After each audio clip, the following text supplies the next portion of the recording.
welcome to my vlog. So last week part 1 थियो भने अब म part 2 कन्टिन्यू गर्दैछु है। उहाँ नेपाल इमिग्रेसनको कर्मचारीसँग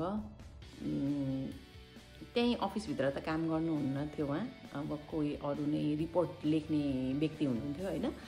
अनि उहाँसँग कुराकानी भइसकेपछि भोलिपल्ट भेट्ने कुरा, भोलिपल्ट पर्सिपल्ट अब जुन दिन भयो भने हाम्रो भेट हुने कुरा भयो। अनि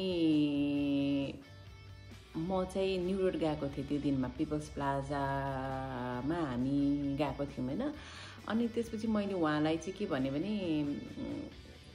उहाँले दिउँसोतिर भेट्ने यस्तै कुरा गर्नुभयो जस्तो लाग्छ। अनि दिउँसो चाहिँ मेरो यस्तो यस्तो काम छ सर भनेर भन्दाखेरि हुन्छ तपाईँ कता जानुहुन्छ, म त्यहीतिर आउँछु नि त भन्नुभयो। अनि ठिक छ भने अनि म मेरो हस्बेन्ड हामी दुईजना त्यहाँ सपिङ गर्न गइरहेको थियौँ। अनि त्यसपछि मैले चाहिँ उहाँलाई त्यहीँ बोलाएँ पिपल्स प्लाजामा। अनि पिपल्स प्लाजामा त्यहाँ कफी सपमा हामी बसेर कुरा गऱ्यौँ। अनि उहाँले मेरो हस्बेन्डसँग केही प्रश्नहरू राख्नुभयो हैन। अनि मसँग पनि कुरा भयो, राम्रै कुरा भयो। अनि त्यसपछि उहाँले फेरि के भन्नुभयो भने घर भिजिट गर्नुपर्छ भन्ने कुरा गर्नुभयो हैन। अनि त्यसपछि हुन्छ नि त भनेर भनिसकेपछि अनि फेरि 1-2 दिन पछि हो कि भोलिपल्टै थियो कि, त्यो एक्ज्याक्ट याद भएन। सायद भोलिपल्ट पर्सिपल्ट यस्तै थियो, धेरै टाढा थिएन। त्यसपछि हुन्छ भने अनि त्यसपछि मैले चाहिँ उहाँलाई मेरो माइतीको लोकेसन दिएँ। मेरो माइतीबाट घर चाहिँ 20 मिनट जति लाग्छ क्या, स्कुटरहरूमा भनौँ न। अनि त्यसपछि अब त्यहाँसम्म आउनलाई उहाँसँग साधन पनि थिएन। अनि उहाँसम्म आउनलाई तपाईँलाई गाह्रो हुनसक्छ, तपाईँ मेरो माइतीमा आउनुहोस् न त भनेर मैले भने हैन। माइतीमा आउनुभयो, उहाँ आउनुभयो। मेरो मम ड्याडीलाई पनि राखेँ मैले, सो द्याट त्यो इजी हुन्छ नि त। अब मलाई मम ड्याडीले पनि अब जेन्युनै हो भनेर भनिदिनको लागि अलिकति इजी हुन्छ नि त भनेर। अनि मम्मी ड्याडीसँग पनि कुरा भयो उहाँको। अनि सबै कुराकानी भयो, सबै भएपछि ल हस् भनेर उहाँ जानुभयो। अनि जानुभन्दा अगाडि चाहिँ यो मैले रिपोर्ट चाहिँ तपाईँको शुक्रबार बुझाउँछु, अनि तपाईँ शुक्रबार इमिग्रेसनमा जानुहोस् भनेर भन्नुभयो हैन। अनि त्यसपछि हुन्छ भने अनि त्यहाँबाट शुक्रबार हामी इमिग्रेसनमा गयौँ। जुन सरले हामीलाई उहाँको नम्बरहरू दिनुभएको थियो नि, उहाँ सरको रुममा गयौँ। अनि त्यसपछि उहाँले के भन्नुभयो भने तपाईँको रिपोर्ट त आएकै छैन भन्नुभयो। मलाई यही मन पर्दैन के, फेरि यस्तो रिस उठ्छ नि। भनेको समयमा ठ्याक्क भए पो त हुन्थ्यो नि है, नभएपछि तपाईँ अर्को दिन जानु भनेर भने भए पनि हुन्थ्यो है। अनि वेस्ट अफ टाइम होइन। त्यो दिन फेरि मेरो यस्तो काम थियो घरमा, के काम भइरहेको थियो मेरो होइन। अनि त्यो छोडेर हिँड्नुपर्ने दिन थियो कि मेरो, त्यहाँ जानको लागि मैले त्यो काम स्थगित गरेर जानुपर्ने भएको थियो कि। अनि त्यसपछि यस्तो रिस उठेको थियो है, अब के गर्नु। अनि तपाईँ उहाँ सरलाई फोन गरेर मात्रै आउनु भनेर भन्नुभयो। अनि त्यसपछि मैले इमिडिएटली त्यो सरलाई कल गरेँ। सर तपाईँले शुक्रबार भन्नुभएको थियो, अनि शुक्रबार हामी गयौँ, दुःख मात्रै भयो भनेर भने मैले। अनि उहाँले के भन्नुभयो भने मैले रिपोर्ट चाहिँ त्यो हाम्रो ठमेलमा छ नि पहिला पासपोर्ट लिने ठाउँ हो, त्यहाँ काउन्सिलरै भन्छ क्या अरे होइन, त्यहाँ अफिस छ, त्यहाँ बुझाउनुपर्छ अरे। त्यहाँबाट चेक भइसकेपछि बल्ल उहाँहरूले त्यहाँबाट चाहिँ इमिग्रेसनमा पठाउनुहुन्छ। अनि त्यसपछि बल्ल तपाईँ जाने हो भन्ने कुरा गर्नुभयो। मैले चाहिँ त्यहाँ बुझाइसकेको छु, त्यहाँबाट ढिलो गरिदिएको होला भन्नुभयो। अनि त्यो जुन सरसँग हामीले कुरा गरेको थियौँ इमिग्रेसनभित्रको कर्मचारी सर हो, उहाँको नम्बर पनि मैले लिएँ होइन। अब कहिले आउँछ सर, फेरि कतिचोटि आउने जाने गर्नु, बरु हजुरको नम्बर दिनुहोस्, म कल गरेर आउँछु भनेर। अनि 1-2 दिन बाद मैले उहाँलाई कल गरेपछि चाहिँ अनि बोलाइसकेपछि त्यो त्यहाँ कम्प्युटरमा हो कि खै पेपर हो कि के त्यो गरेर अनि त्यसपछि बल्ल फेरि त्यही सिस्टम फलो गर्नु पऱ्यो, झ्यालमा आफ्नो डकुमेन्ट बुझाउने, अनि त्यसपछि भित्र जाने, अनि दिनभरिको क्यु, त्यो दिनभरि सबै वेटिङ गरिसकेपछि अनि त्यहाँबाट बल्ल त्यो दिन पनि मलाई भित्र बोलाइयो। अनि फेरि भित्र बोलाएर अनि मैले यस्तो गरिसकेँ यहाँबाट भनेर मैले फेरि एक्सप्लेन गर्न पर्यो। अनि त्यसपछि 6 मन्थ्सको भिजा मेरो हस्बेन्डलाई ग्रान्टेड भयो फाइनली। त्यसैमा अनि हामी खुसी भयौँ। त्यत्रो दुःख गरेको भगवान्लाई प्रे गरिरहेको थिएँ कि म लिटरली भगवान्लाई प्रे गर्दै बसिरहेको थिएँ कि आज चाहिँ होस्, आज चाहिँ होस्, आज चाहिँ मलाई केही समस्या नहोस् भनेर कि। अनि भयो। अनि त्यसपछि 6 महिना मेरो बित्यो। 6 महिनापछि फेरि म रिन्यू गर्नलाई जानु पऱ्यो भिजा। रिन्यू गर्दा सेम टु सेम फर्स्टमा जे भएको थियो त्यही झ्यालमा मलाई सोधियो। त्यसपछि मेरो पहिला पनि लिइसकेको छ, मैले सबै के भन्छ त्यो प्रोसेसहरू मैले गरिसकेँ हो भनेर त्यहाँ एक्सप्लेन गरिसकेपछि फेरि भित्र बोलाइयो। फेरि अनि पहिला पनि यस्तै भएको हो म्याम, यस्तो यस्तो भनेपछि त्यो अर्को 6 महिनाको भिजा दियो। त्यो 6 महिना सकिसकेपछि फेरि रिन्यू गर्न गयौँ होइन। त्यो दिन पनि म प्रे गर्दै गइरहेको थिएँ कि आज चाहिँ इमिग्रेसनमा मलाई केही नबोलाइयोस् भनेर। कस्तो झर्को लाग्छ क्या त्यही कुराहरू एक्सप्लेन। तर त्यहाँ हुने चाहिँ त्यही नै हो। फेरि त्यही झ्यालमा फेरि त्यस्तो भन्यो। अनि पहिला पनि भइसकेको छ, हेर्नु न पहिलाको भिजा छ अलरेडी, यस्तो यस्तो भन्यो। फेरि भित्र बोलायो। अनि फेरि भित्र म्यामलाई गएर म्याम यस्तो यस्तो भनेर भन्यो। किनभने त्यहाँ मान्छे पनि त्यहाँको कर्मचारीहरूको पनि ट्रान्सफर भइरहन्छ क्या। अनि त्यहाँको भित्रको म्याम एकजना हुनुहुन्थ्यो, उहाँ म्याम चाहिँ अलिक ठिक लाग्यो मलाई। उहाँले चाहिँ पहिला दिइसकेको रहेछ। त्यहाँ अर्को सर पनि हुनुहुन्थ्यो, त्यो सरले चाहिँ मलाई अलिकति गर्न खोजिरहनु भएको थियो, झमेला प्रब्लममेटिक कुरा गरिरहनु भएको थियो। तर म्यामले चाहिँ पहिला पनि लिइसक्नु भएको रहेछ उहाँले भनेर 1 वर्षको भिजा लगाइदिनु भयो होइन। अनि त्यो सक्यो। अनि त्यसपछि हामी मुभ भयौँ। हामी आउने कुरा भयो युरोप होइन, नेदरल्यान्ड्स आउने कुरा भयो। अनि त्यसपछि अब म पनि आउनु पर्ने भयो होइन। अनि त्यसपछि म आउनलाई चाहिँ अब मेरो भिजा प्रोसेस गर्नु पऱ्यो हेर्नुहोस्। त्यसपछि म गएँ VFS। अनि VFSमा गएर के अरे के चाहिने हो भनेर इन्क्वायरी गरेँ। अनि इन्क्वायरी गरिसकेपछि उहाँहरूले वेबसाइट दिनुभयो, त्यसमा हेर्नुहोस् यस्तो यस्तो भन्नुभयो। अनि त्यसपछि उहाँहरूले त्यो के भन्छ चेकलिस्ट पनि दिनुभयो। त्यहाँ पनि एउटा मिसअन्डरस्ट्यान्डिङ चाहिँ के भयो भनेपछि खै रङ इन्फर्मेसन दिनुभयो क्या। त्यहाँ पनि मलाई चाहिँ के अरू डकुमेन्ट चाहिन्छ। मैले चाहिँ जब कि मेरो स्पाउस चाहिँ युरोपियन हो भनेर भनिसक्दाखेरि पनि मलाई एकजना व्यक्ति त्यहाँको कर्मचारीले चाहिँ रङ इन्फर्मेसन दिनुभएको थियो। अनि त्यसबाट मलाई एकदमै प्रब्लम भएको थियो भन्नाले नचाहिने डकुमेन्टहरू पनि खोज्नु परेको थियो। एक दिन त्यस्तो भयो। अनि अर्को दिन फेरि म गएर चाहिँ अस्ति मलाई यस्तो यस्तो भन्नुभएको थियो, यो त मैले अनलाइनमा हेर्दा त नचाहिने रहेछ, किन होला यस्तो भनेर कुरा गरिसकेपछि चाहिँ अब त्यो सायद उहाँले बुझ्दै राम्रोसँग नसुन्नु भयो कि खै के हो थाहा भएन। अनि त्यसपछि चेकलिस्ट यति सजिलो कि युरोपियन स्पाउसको लागि चाहिँ एकदमै सजिलो के।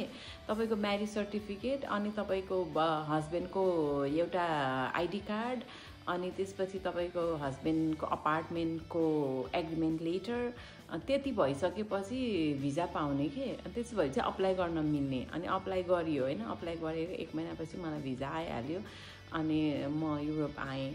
अनि यहाँ आइसकेपछि मलाई काम गर्नुको लागि चाहिँ मैले एउटा BSN नम्बर भन्ने लिनुपर्छ। त्यो BSN नम्बर नभइकन चाहिँ काम गर्न पाइँदैन यहाँ।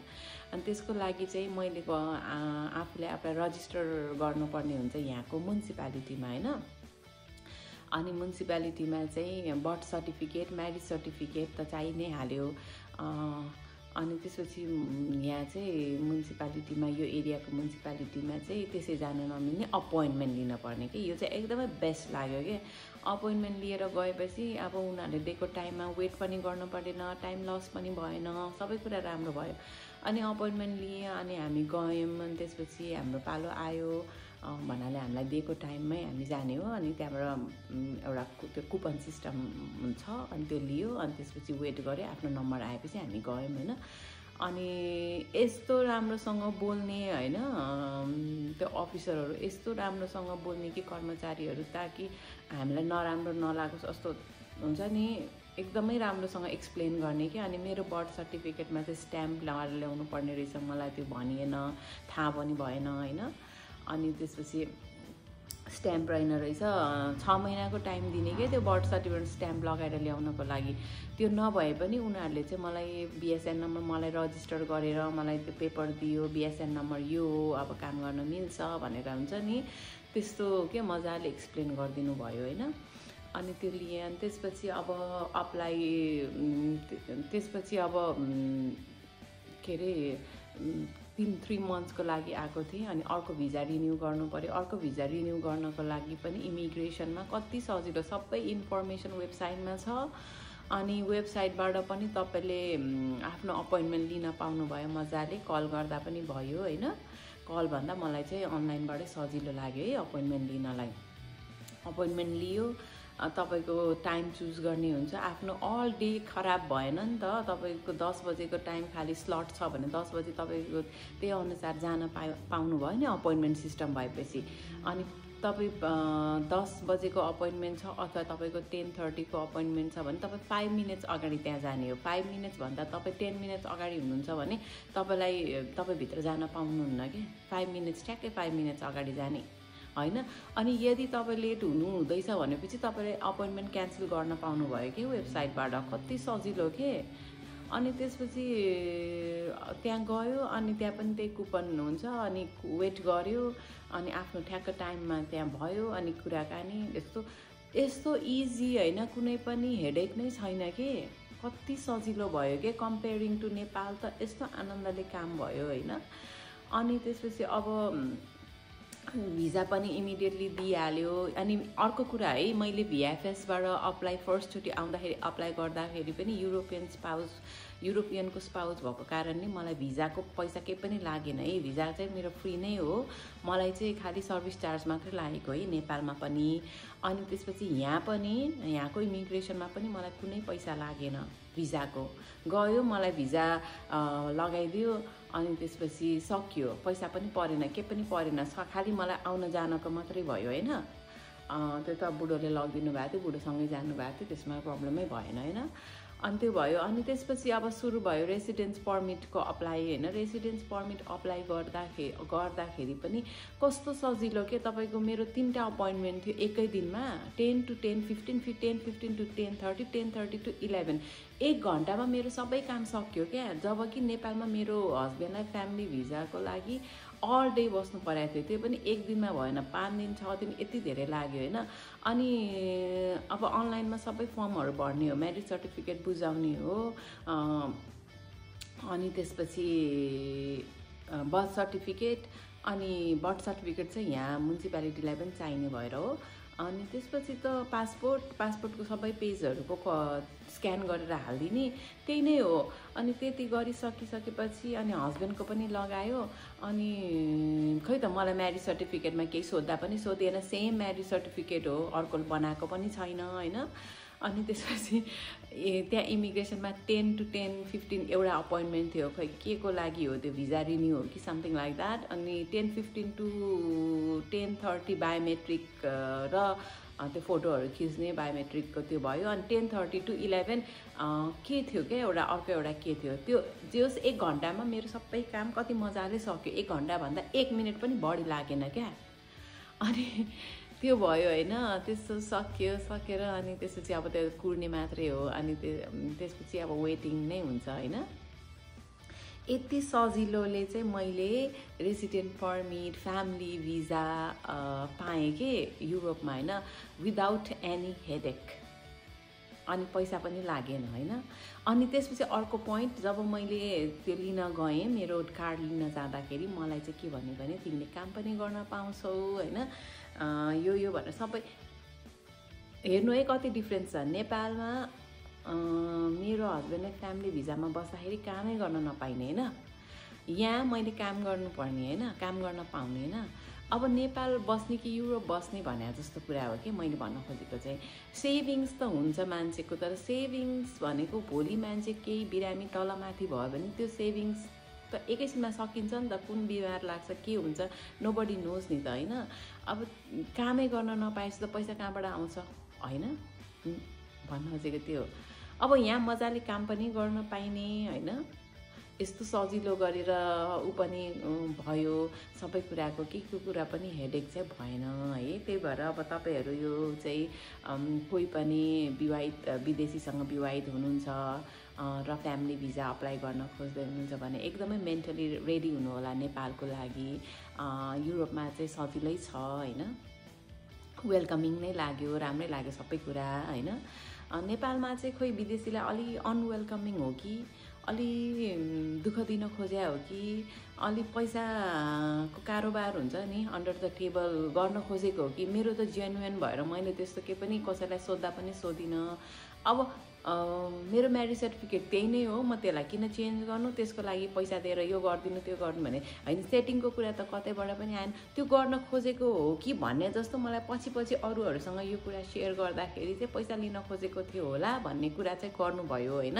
तर मलाई त्यतिखेर थाहा भएन किनभने मैले त्यस्तो कुरा गर्दै गरिनँ। अब मेरो जेन्युन म्यारिज सर्टिफिकेटको लागि म किन त्यो कुरा गर्ने हो र त्यो पनि म त्यसमा विरोध नै गर्छु क्या। यति कुरा गर्दा गर्दै मेरो श्रीमान पनि आउनुभयो आजलाई। अब यही नै हो मेरो के भन्छ एक्सपिरियन्स, यही नै हो होइन। ओ माई गड, बुढोले मलाई आज रोज ल्याइदिनु भएछ, थ्याङ्क यू। हेर्नु त माया, आज म अलिकति गाली गरिदिएको थिएँ क्या, अघि त रिसाएको थिएँ अघि मैले मेसेजमा। म हाम्रो चाहिँ अब झगडा मेसेजमै हुन्छ, मेसेजमै हामी मिल्छौँ पनि होइन घरमा। मलाई आजकल होइन लाइफमा के भन्छ त्योभन्दा अगाडि एउटा भनिहाल्छु, यो भिडियो चाहिँ सायद तपाईँहरूलाई हेल्पफुल भयो होला होइन। जो पनि विदेशीसँग विवाह गरेर बस्नु भएको छ, सायद मलाई लाग्छ यो भिडियो उहाँहरूको लागि चाहिँ काम लाग्छ होला जस्तो लाग्छ होइन। नलागे तापनि अथवा लागे तापनि कहीँ कतै त लाग्छ नै होला, यस्तो यस्तो हुँदो रहेछ है भनेर अलिकति मेन्टली तयारी पनि गर्नु होला। भिडियो राम्रो लाग्यो भने लाइक सेयर एन्ड सब्सक्राइब गरिदिनु होला। अनि अर्को कुरा चाहिँ मेरो चाहिँ हस्बेन्डसँग अघि अलिकति ठाकठुक परेको भएर यो फ्लावर आएको होइन। हाम्रो चाहिँ कस्तो हुन्छ भने मेसेजमै झगडा पर्छ, मेसेजमै मिल्छौँ क्या, धेरै जस्तो मेसेजमै हुन्छ सबै कुरा। किनभने आजकल त मलाई कस्तो त्यो आर्ग्यु गर्नै मन लाग्दैन भन्नाले हुन्छ नि, त्यो एनर्जी के वेस्ट गर्नु हो र भने जस्तो लाग्छ क्या। मैले मेसेजमै उयो गर्ने हो, त्यो उसमा त एनर्जी के वेस्ट गर्नु हो र झगडा गरेर हुन्छ नि। मैले अघि नै मैले मेसेजमा भन्छु कि I have no energy to fight with my husband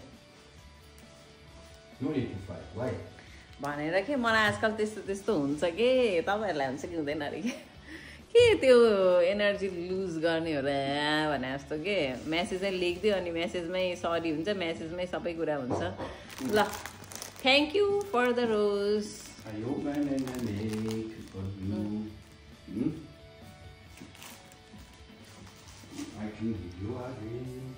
आजलाई यति नै, भिडियो लामो भए पनि अन्तिमसम्म हेरिदिनु भयो होला।